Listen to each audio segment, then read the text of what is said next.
that in mind, I'd like to turn to the 46th Psalm.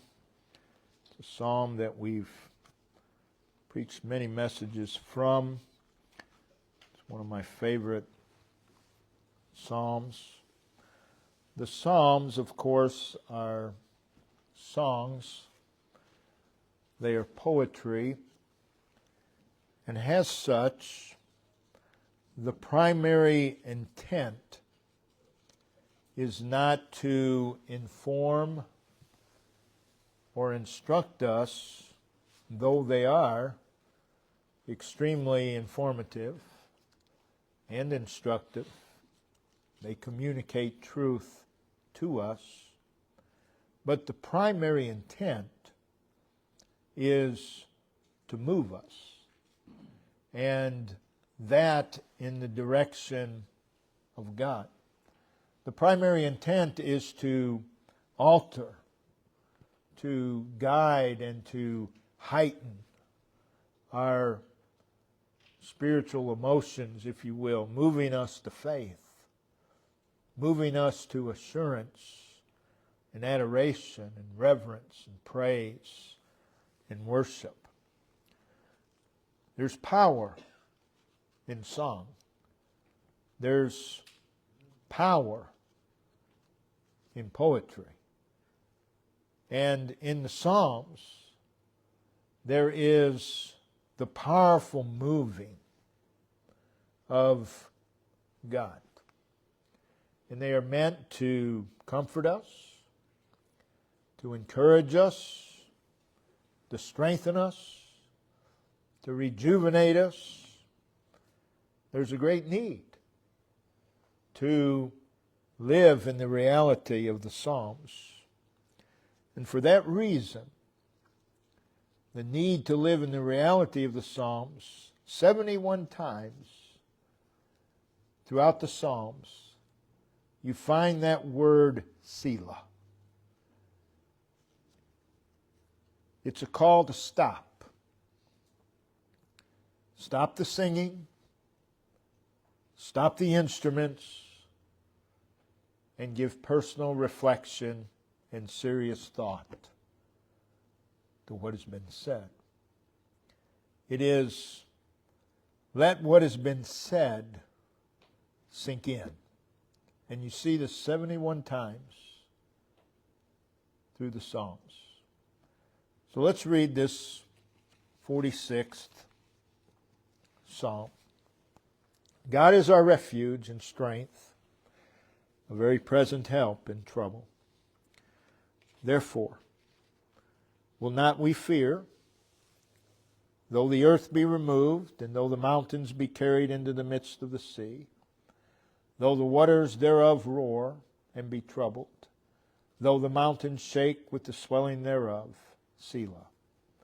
There is a river, the streams whereof shall make glad the city of God, the holy place of the tabernacles of the Most High.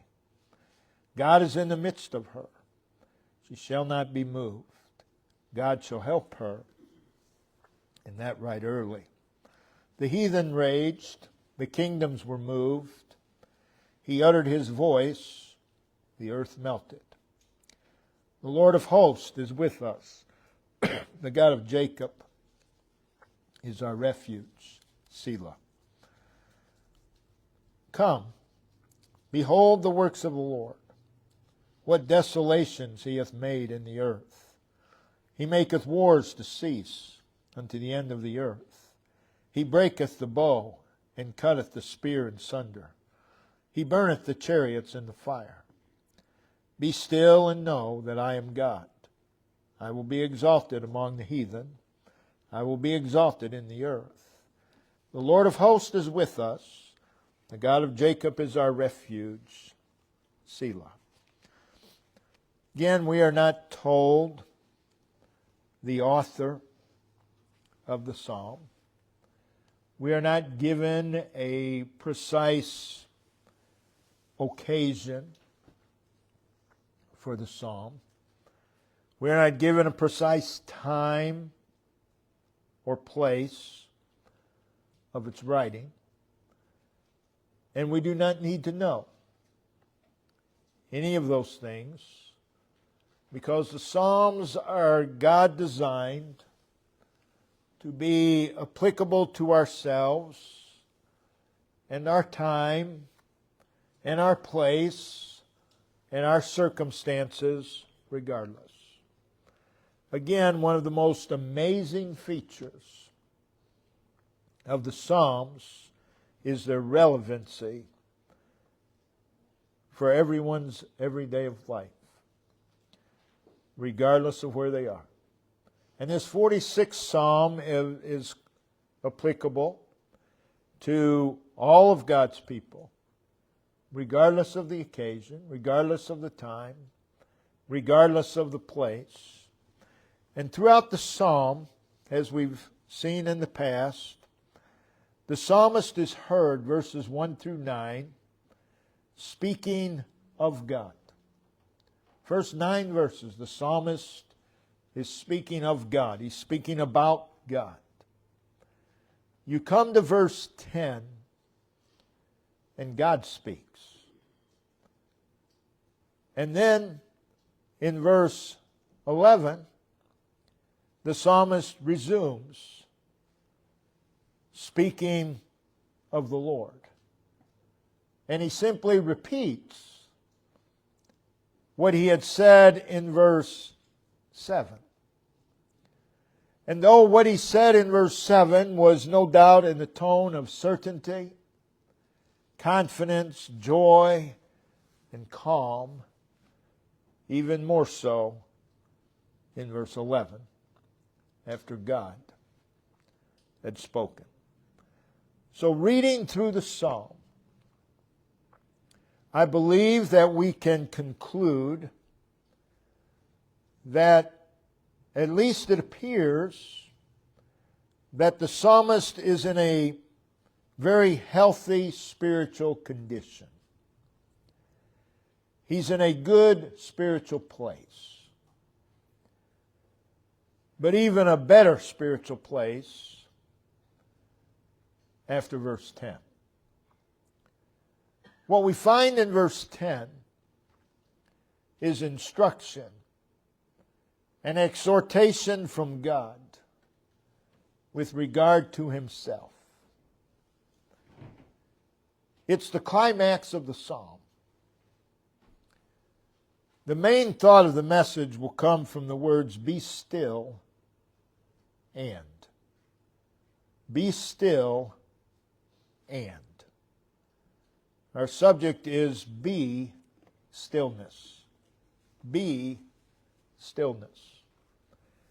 So we hear God say, be still and. And that word and simply tells us there's more. Be still, and there's more. It is be still in relation to God, and there will be more to follow in relation to God. So what we have here is stillness is presented as a state of being. The command, the exhortation is be still. It is a command to a state of being. This isn't just an occasional thing. The word be, of course, is a verb. The word still is an adverb describing what we are to be. We are to be still. The state of being is still. Has a state of being, it conveys the idea that stillness is to overcome us. We're to be still. It is to overcome us to such a degree that it is what we are. We become stillness. Be still. It conveys the idea that we are to abstain, that we are to cease, that we are to discontinue our own ways. It conveys the idea that we are to take our proper place before God. From Psalm 4 and verse 4, if we turn over there,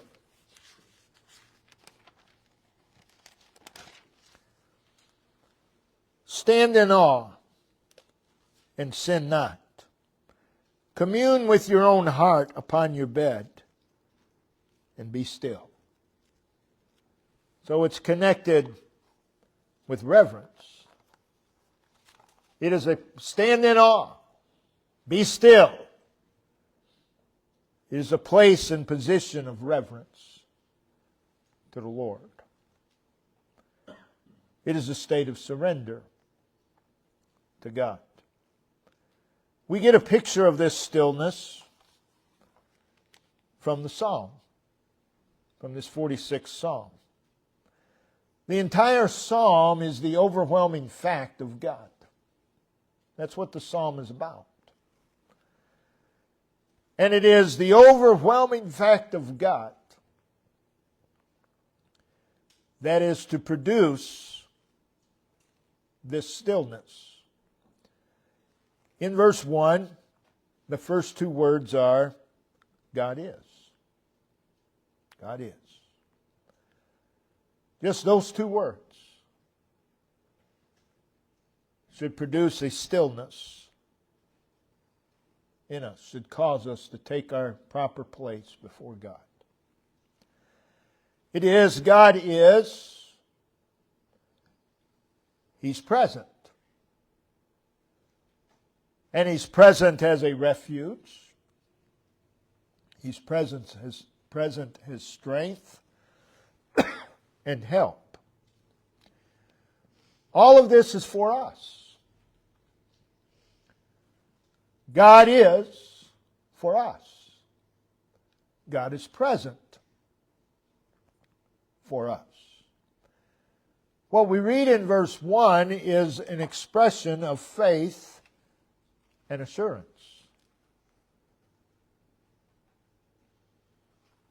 And this is what it means to be still. It's to have faith in the fact that God is. Also in verse 1, there's the word trouble, suggestive of pressure, distress, and unrest. But it's not just trouble, it's in trouble. Conveying the idea that trouble has become our realm of living. This stillness is the opposite of this.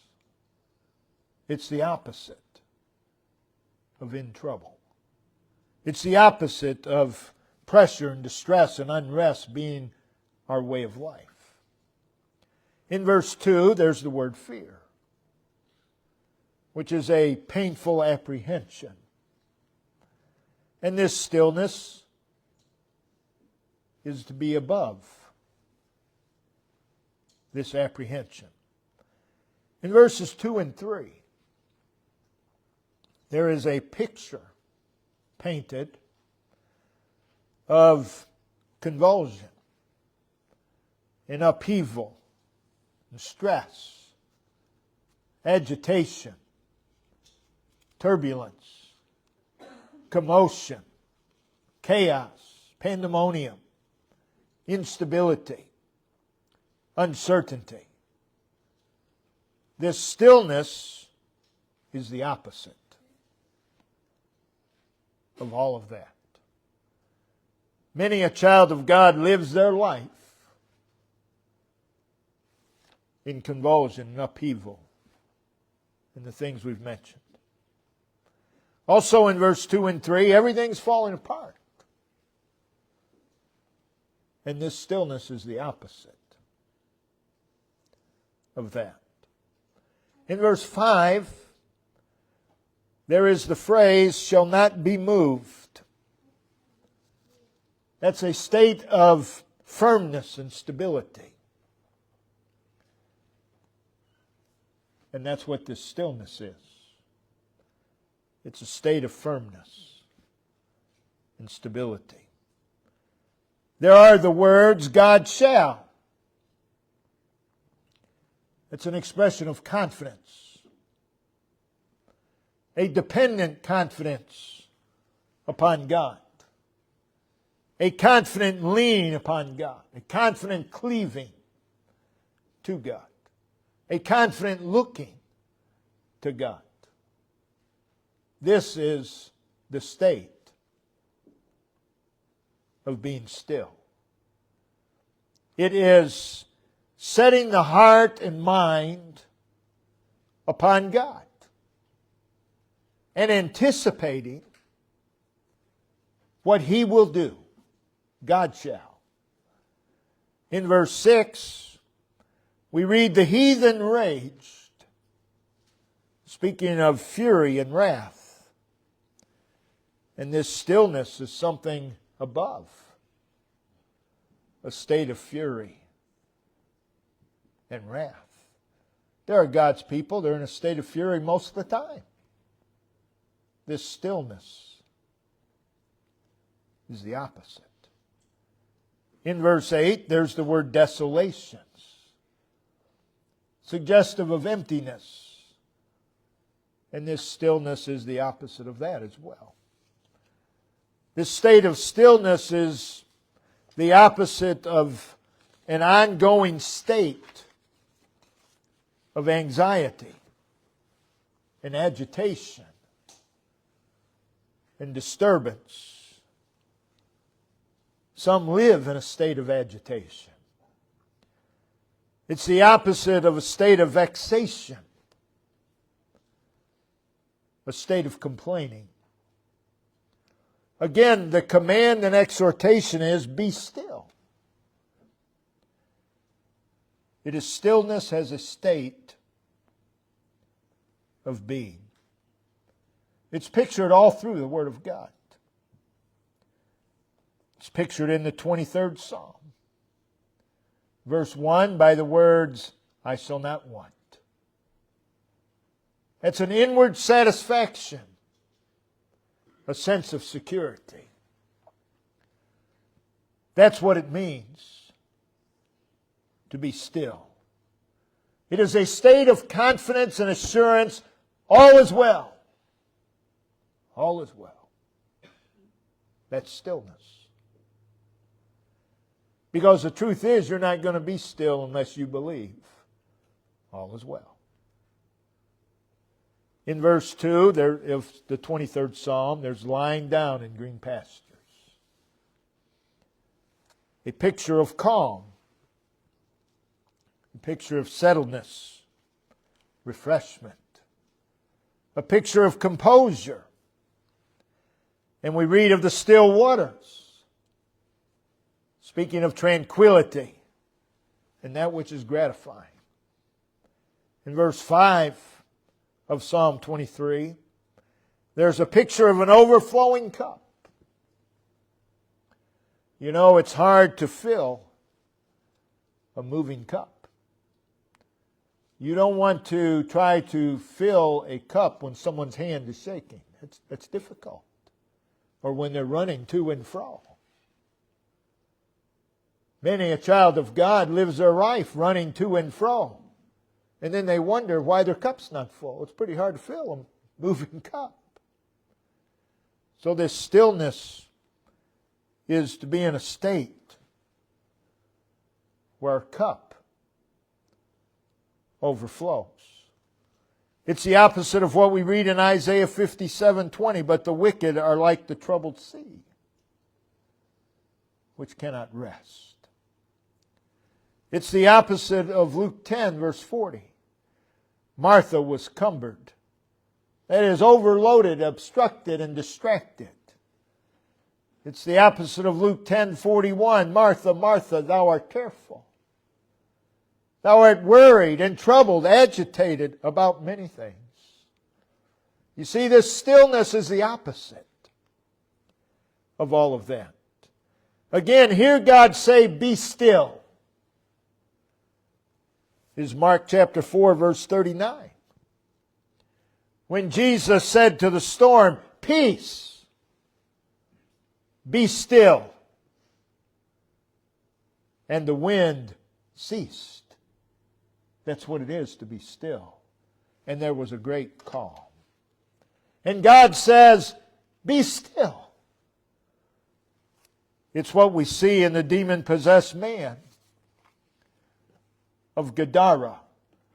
Mark chapter 5, verse 15. He's sitting. Compared to what he was before, that's a picture of calmness. And he's clothed. And he's in his right mind. There's been a release from himself. There's been a release from his ways. He's still. And God says, be still. It is Philippians 4, verse 7, the peace of God, which passeth understanding, shall keep your hearts and minds through Christ Jesus. That's what it means to be still.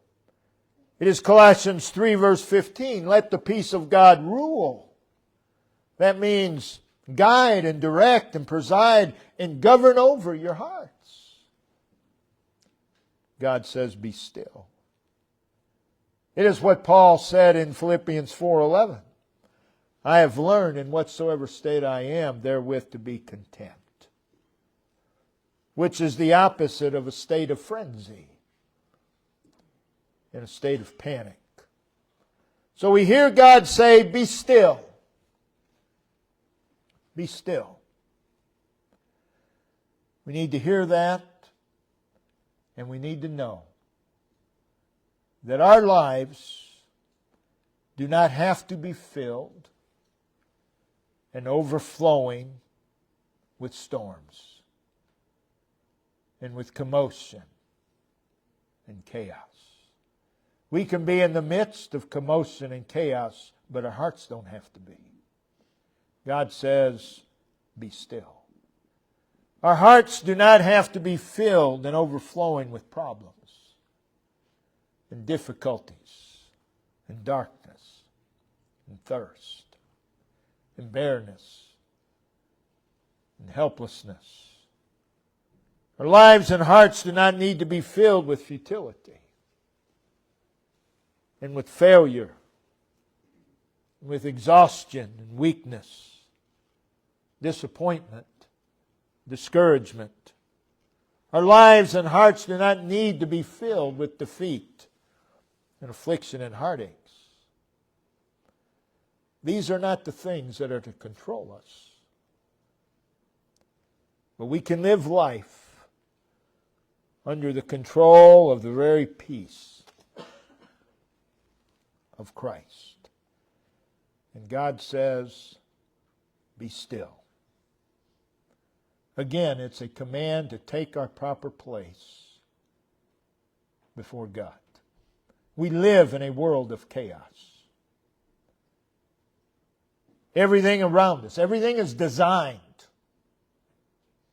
to cause a state of frenzy, a state of fear. And we live in the midst of it. But God says, be still. It's to be our very being. A state of stillness before God is a state of waiting upon God. You know who waits upon God? Those who want God. You wait for something you want. Or something you need. You wait. Stillness before God is waiting upon God. That means that we quiet ourselves and focus our attention upon Him, looking intently and desiring communication from Him. Be still. Waiting upon God is a form of seeking God. And it proceeds again from a delight in God. It proceeds from a confidence in God, a dependence upon Him, a devotion to Him, and a desire for Him. It is submission to God. To be still and to wait upon the Lord is to bring our lives under God's authority and direction. Almost every child of God will agree God has authority. But not every child of God likes it. Not enough to bring themselves under the authority of God. Lord, my life is yours. That results in stillness. It is to isolate ourselves with God. It is faith in God. It's the proper place for the creature to be still and to wait. Psalm 104:27, these wait all, speaking of creation, upon Thee. And it's good for us. Lamentations 3:26, it is good that a man should both hope and quietly wait. Quietly wait, without complaint, for the salvation of the Lord. It is a state of prayer. Notice in Psalm 25. Psalm 25.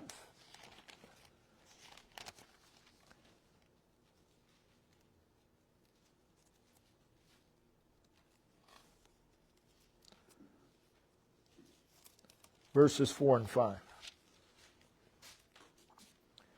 Show me Thy ways, O Lord. Teach me Thy paths. He's praying. Lead me in Thy truth and teach me. For Thou art the God of my salvation. On Thee do I wait all the day. It's being still and waiting. It's a state of courage. Psalm 27:14, wait on the Lord. Be of good courage. It's a state of assurance. Psalm 33, verse 20, our soul waiteth for the Lord. He is our help and our shield. He is our help and shield. There's assurance. It's a state of rest. Psalm 37, verse 7, rest in the Lord. That is, peacefully and calmly and contently rest in the Lord. It's a state of endurance. Also, Psalm 37, verse 7, rest in the Lord and wait patiently, enduringly for Him. Fret not thyself. In other words, be still. Be still. It's a state of obedience.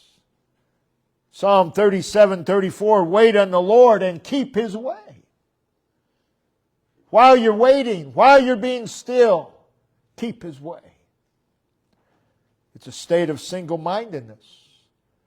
Psalm 62, verse 5, my soul, wait thou only upon God. And we're to do that with great expectation, for my expectation is from Him. So it is, again, it is a state of believing. To be still is a state of believing. Psalm 130 and verse 5, I wait for the Lord, my soul doth wait, and in His word do I hope. It's believing. God's people find what they need believe it or not in their own devisings, not by seeking the help of man, but by being still before God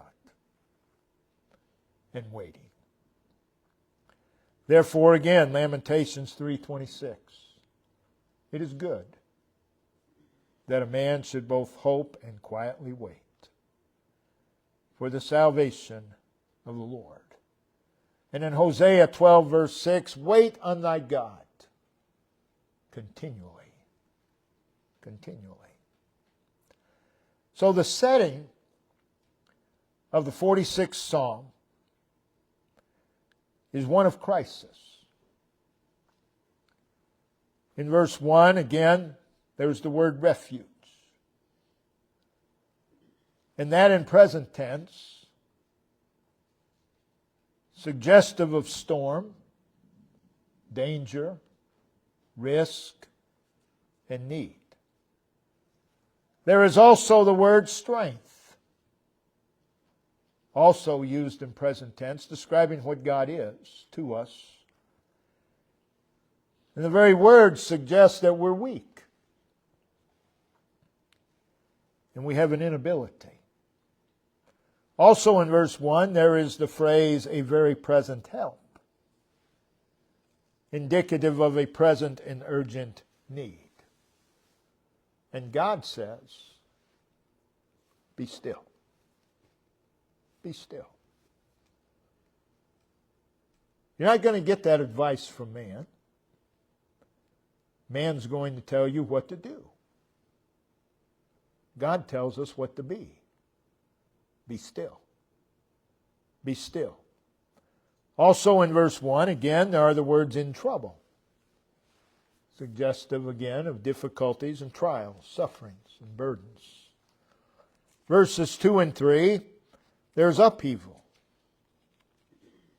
There's drastic and dangerous change and ruin in verses 2 and 3. And God says, be still. Be still. In verse 5, speaking of Jerusalem, there are the words again, she shall not be moved. Indicative of a present threat. And God says, be still. Verse 6, the heathen raged. That is, they roared. Speaking of the fact that they are in a state of agitation, in outrage, in resentment. And God says, be still. Be still. So in the midst of threat, man will say, run. God says, be still. In the midst of the enemies of God being in an outrage, man would give instruction on how to counter it. God says, be still. Be still. Also, we read in the Psalms, the kingdoms were moved, conveying the idea of violence and overthrow.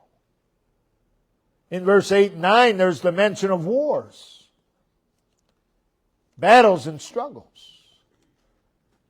And there is the bow, and there is the spear, and there is the chariot.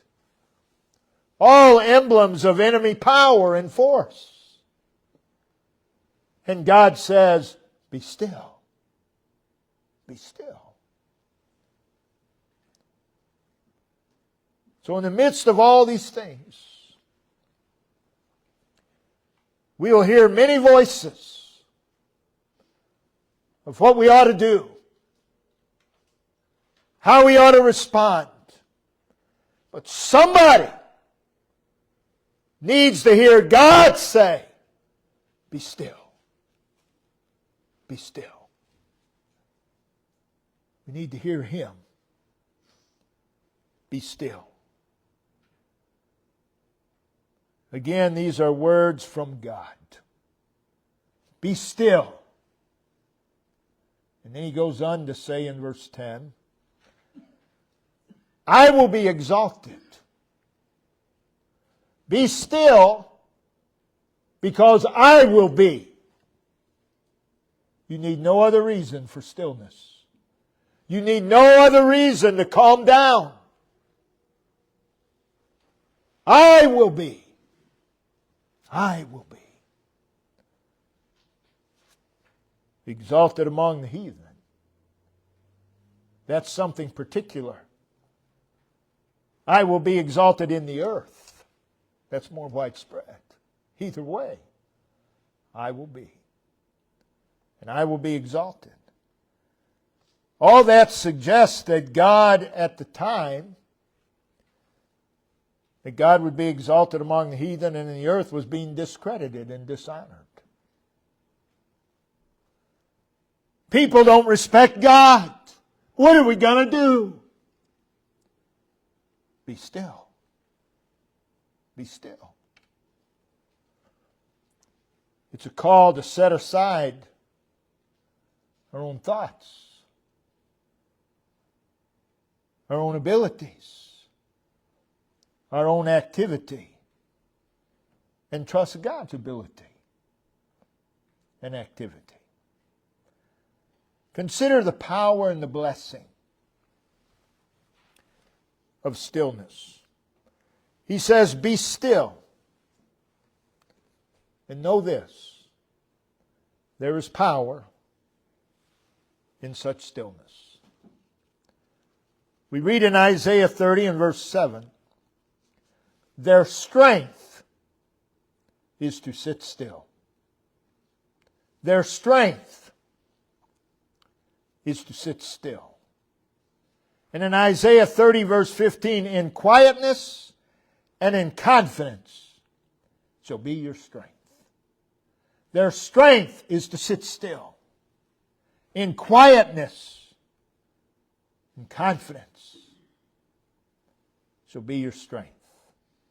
Oh, the power of stillness before God. Again, Lamentations 3 verse 25, the Lord is good unto them that wait for Him. There's power in stillness. Exodus 14:13, Moses instructs the Israelites, stand still and see the salvation of the Lord. Oh, what we would see if we just calm down a little bit and sit still, sit still. Often we fail to see God and His hand working in the daily affairs of our life because we're too busy with life. We're too busy running here and there.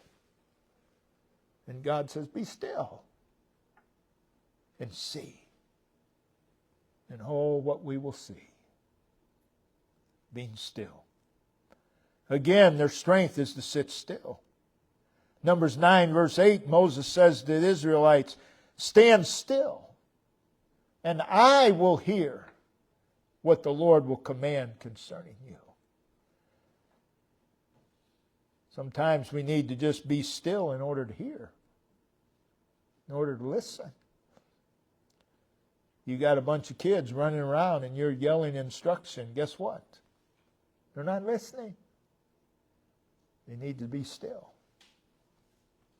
They need to be still and listen. So it's a position of learning. And oh, what we will learn if we just sit still. 1 Samuel 9:27, Samuel said to Saul, stand thou still for a while, that I may show thee the word of God. Oh, what we would see, what would be shown to us from His word if we just learned to be still. Also, 1 Samuel 12, verse 7, Samuel speaks unto the people, stand still, that I may reason with you before the Lord. of all the righteous acts of the Lord, which He did to you and for your fathers, that I may reason with you. Isaiah 1:18, come, let us reason together, God says. Need to be still. It's a position of understanding. Job 37 verse 14, Elihu says to Job, stand still and consider the wondrous works of God. To consider is to be aware of, to be conscious of. It's to have mental perception. Be still and consider the works of God. It is to note accurately, to ponder, to behold, to mark. It's prolonged attention of mind. Consider. Psalm 37:7, David says, rest in the Lord, wait patiently for Him. Again, it's a position of rest. And how many of God's people live in the restlessness of the traps and snags of this world? And how many live in the restlessness of the diversions and interruptions and hindrances? And how many live in the restlessness of circumstances and life situations? And how many live in the restlessness of self? But there's a God-given rest in just being still before God. It is what you read in Psalm 40, verses 1 through 3. For time's sake, we'll not turn there. There's a raising up, there's an establishing, there's a song in the heart in stillness before God. Again, their strength is to sit still. That's where we find strength. To sit still. There's strength in numbers. It's not what God says. In fact, the Word of God proves just the opposite. You want strength? Be still. Take your proper place before God. Be still before God. That means that we willfully bind ourselves to God. How many are willing to bind their entire life to God? Bind your life to God. Be still. It is relying upon Him.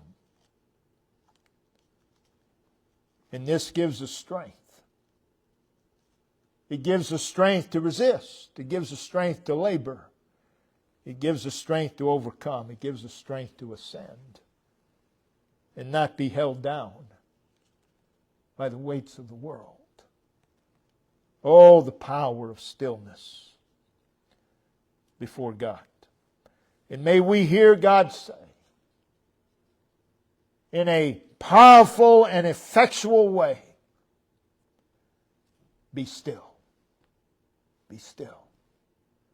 This is where we find strength and security and peace and refreshment and victory, encouragement and conviction. You're not going to find courage and encouragement listening to all the voices. But listen to God. Be still. This is where you find energy for your soul. Be still.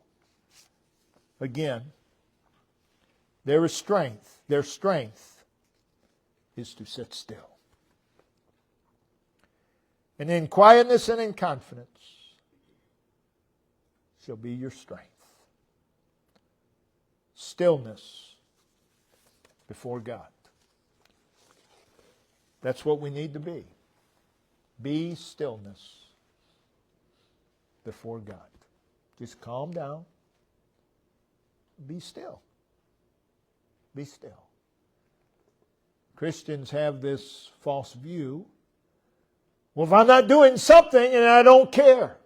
No, you need to care enough to be still. Because all you're doing isn't doing anything. Care enough to be still before God. And you care enough to leave it with God. Don't ever say, well, I care too much to wait upon God. You don't care at all. Be still. Be still. That's wonderful advice from God. Brother Ben, if you'll come and lead us in verse of song.